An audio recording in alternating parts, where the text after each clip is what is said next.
안녕하세요, 빌런입니다. 아주 귀한 명기를 대여해주신 구독자님께 감사드립니다. 이번에 리뷰할 브랜드는 해밀턴, 모델은 인트라매틱입니다. 간만에 크로노그래프가 나왔네요. 제가 또 크로노가 전문 분야입니다. 예전에는 마이크로 브랜드 크로노까지 다 꿰고 있었었는데 애가 둘이 되면서 거기까지는 기력이 딸려서 어려워졌고, 메이저 브랜드 위주 크로노에 관해 말씀드리면서 인트라매틱이 왜 매력적인 모델인지 어필을 좀 해보겠습니다. 광고 아닙니다. 제가 눈여겨보고 있었던 모델이고 솔직히 구매까지는 안 갔어요. 아무래도 가격이, 그래도 쓸만한 크로노그래프는 정말 극소수고 인트라매틱은 그 중에서도 가치가 있는 모델입니다. 그 이유는 아래를 보시죠.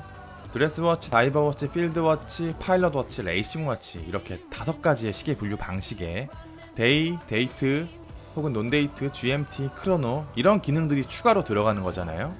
드레스의 크로노? NO. 다이버의 크로노? NO. 필드의 크로노? 아니죠. 크로노는 파일럿에 잘 어울리는 편이고 레이싱에 그 근본이 있다고 생각해요. 제가 예시를 한번 들어볼게요. 파텍 필립 칼라트라바에 크로노가 들어갔다고 상상해봐요. 롤렉스 서브마리너에 크로노가 들어갔다고 상상해보세요. 시티즌 PMD에 크로노가 들어갔다고 상상해보세요. 이건 괜찮을 것 같은데? 그런데 저는 크로노그래프는 별도로 분류해야 된다고 생각해요. 크로노그래프는 아이코닉의 영역이라고 생각하거든요. 시계가 존재하고 크로노그래프가 추가되는 개념이 아니라 크로노그래프가 존재하고 무브먼트가 제작되고 디자인이 그 뒤를 따른다고 생각해요. 그만큼 크로노그래프가 가진 가치는 크다고 생각합니다. 내가 사려는 크로노그래프가 괜찮은 크로노인가 확인하는 방법. 닭이 먼저냐 달걀이 먼저냐. 내가 사려는 그 모델에서 크로노를 한번 빼봐요. 그리고 크로노를 제거한 모델이 존재하는지 안 하는지를 생각해보세요. 데이토나에 크로노 없는 모델 있나요? 없죠. 문워치에 크로노 없는 모델? 없습니다. 엘프리메로에 크로노 없는 모델? 없죠. 까레라에 크로노 없는 모델? 있죠. 하지만 그 모델은 태그 호이어의 까레라지 호이어의 까레라가 아닙니다. 두 브랜드는 방향성이 좀 다르다고 생각해요. 아이코닉 크로노그래프의 종류는 정말 적기 때문에 지금 말씀드리는 게 거의 다일 거야. 럭셔리 워치메이커 아래쪽으로 아이코닉 크로노그래프를 뽑자면 까레라, 엘프리메로, 문워치, 네비타이머, 데이토나, 인트라매틱, 프리미에르, 대표적으로 IWC의 파일럿 크로노그래프, 포르투기저. 정말 없죠? 왜 이렇게 없냐면 애초에 범용 무브먼트를 제외하고 크로노가 구현 가능한 무브먼트가 극소수예요. 호이어 02, 엘프리메로 4130, 여기다가 범용 무브먼트 7750과 7753 정도. 이렇게 소수의 크로노그래프 모델 중에서 판다라는 조건을 추가하면 몇 개나 남을까요? 딱 3개가 남아요. 데이토나, 프리미에르, 그리고 인트라매틱. 데이토나야 저세상 가격이고 지금 인트라매틱이 단종된다고 가정을 해봅시다. 그럼 판다 크로노그래프는 프리미에르가 가장 저렴한 모델입니다. 인트라매틱의 가치가 체감이 되시나요? 다이얼에서 왜 이렇게 올드함이 느껴지지? 왜냐고요? 빈티지 모델을 복각했으니까. 리뷰하는 이 모델 바로 전에 인트라매틱 68이라는 모델을 먼저 1968개 한정판으로 만들었어요. 드문 판다 디자인이라 빠르게 품절되었는데 큰 문제가 있었어요. 이전 모델을 68이라고 할게요. 68이 출시되었을 때 해외 시기 잡지 프라텔로에서 제목을 이렇게 뽑았더라고요. 인트라매틱 이즈 빅. 사이즈는 42mm로 큰 편이 아니었는데 럭트럭이 무진장 길었어요. 아마 52mm를 넘었을 거야. 아무리 손목이 두꺼워봐야 너비는 크게 늘어나지 않아요. 럭트럭 52mm 정도가 거의 한계치라고 봅니다. 거기다가 러그도 얇고 스트레이트로 쭉 뻗어서 방압갭이나 소금쟁이가 연상될 정도였어요. 디자인은 완벽하고 판다 크로노는 가치가 있는데 이 모델이 어울리는 사람이 많지 않았던 거예요. 동서양을 통틀어서 애호가들이 엄청 욕했어. 아, 이거 해밀턴 이놈들 40mm 팔기 전에 간 보려는 건가? 이해할 수 없다. 해밀턴 거기도 사람 사는 데거든. 그런데 해밀턴이 좋은 게 이런 요구들을 잘 들어줘요. 사이즈를 40mm로 줄이고 럭트럭을 49.2mm로 줄인 이 모델을 출시해줘요. 68을 산 사람들을 실망시키지 않게 하기 위해서 색조합도 반전시켜서 한정판의 가치를 유지시켜주고 거기다가 이번에는 청판까지 만들어줍니다. 제가 백화점에서 이 모델을 봤을 때 실망했어요. 가격에 비해 디테일 수준이 조금 떨어지지 않나 라는 느낌을 받았거든요. 완전히 오산이었어. 다이얼의 배경은 화이트가 아니라 크림색으로 빈티지 느낌을 더하는데, 자세히 보면 이 크림색 다이얼이 흰색 다이얼 위에 입체적으로 발려진 거예요. 질감도 고급스럽고 신경을 많이 썼죠.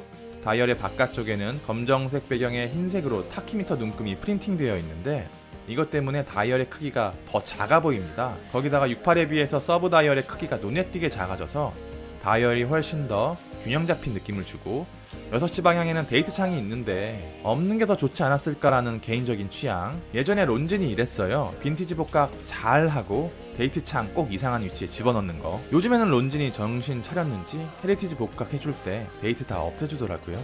12시에는 해밀턴 로고와 이름이, 6시에는 오토매틱이 프린팅되어 있고 퀄리티는 훌륭합니다. 니켈 처리된 핸즈의 디테일 역시 생각보다 굉장히 훌륭하고 야광도 꼼꼼하게 채워져 있네요.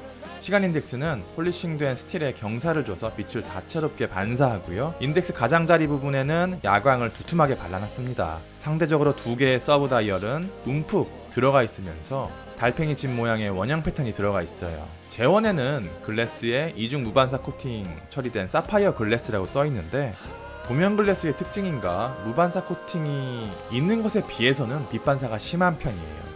베젤을 매우 얇게 뽑아서 다이얼이 엄청 커요. 그 큰 다이얼을 검정색 타키미터가 메꿔주고, 얇은 베젤은 폴리싱돼서 윤기가 나는데, 러그 포함 케이스 포함 전체가 폴리싱되어 있기 때문에 기스에 굉장히 취약해요. 브러싱을 좀 섞지. 케이스는 크로노다 보니 두껍습니다. 거기다가 빈티지를 기반으로 만들어진 케이스라 유선형의 쉐입을 넣기도 어렵고, 그래서 해밀턴은 이 두께를 숨기기 위해서 케이스를 세 부분으로 나눴어요. 두께의 4분의 1 정도는 베젤로 숨겨버리고 4분의 1 정도는 케이스 백으로 숨겨버립니다. 나머지 4분의 2 정도만 케이스 두께로 보이게 돼요. 그래서 15mm에 가까운 두께를 감출 수 있었는데, 이런다고 착용감도 같이 좋아지진 않습니다. 크로노임에도 불구하고 100m 방수를 제공하며 이를 위해서 다이버워치처럼 스크류 크라운이 사용되었네요. 보통 날짜를 변경할 때 크라운을 빼서 조정하는 경우가 많잖아요. 7753 무브먼트는 날짜를 변경하려면 10시 방향의 오목한 버튼을 눌러야 돼요. 이걸 손으로 누르기는 어렵고 이쑤시개 같은 작은 도구가 필요합니다. 이렇게 데이트 조정을 크라운에서 별도로 빼놔서 안정성 면에서는 더 좋아졌다고 하는데, 날짜를 조작하다가 하루를 더 넘겨버리면 다시 30일 한 바퀴를 돌려야 합니다. 직선적인 케이스 쉐입의 러그는 얇고 스트레이트로 쭉 뻗었습니다. 68에 비해서 러그가 짧아졌음에도 러그의 위치가 너무 높아서 스트랩과 손목 사이에 빈 공간이 많이 생기고 착용감은 상대적으로 떨어져요. 확실히 시계의 착용감은 사이즈가 아니라 럭트럭이에요. 럭트럭이 제일 중요해. H31 무브먼트는 두 개의 서브 크로노와 데이트 60시간의 파워 리저브를 가졌고, 벨주 7753 베이스로, 7753은 유명한 범용 크로노 무브먼트인 7750의 형제입니다. 브레이슬릿은 메쉬가 잘 어울려요. 원래 이 모델에는 정식 메쉬 브레이슬릿이 없었고, 지금 착용한 브레이슬릿도 다른 브랜드의 메쉬 브레이슬릿입니다. 그런데 이번에 새롭게 출시한 인트라매틱을 보니까 정식 메쉬 브레이슬릿을 같이 만들어줬더라고요. 해밀턴이 진짜 웬만한 건 다 들어줍니다.